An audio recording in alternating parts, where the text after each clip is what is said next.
Alright, so this has been a fairly boring Kids' Choice Awards. I can't even lie. The only performance that we've gotten so far has been Aloe Black.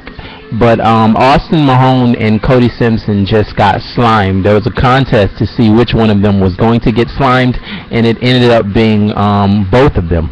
So the fans voted for both Austin Mahone and Cody Simpson to get slimed, which was pretty funny. But nevertheless, it's been a pretty boring and uneventful Kids' Choice Awards. They need to spice it up a little bit. Bring some better performances, bring some more performances, and make the awards show enjoyable.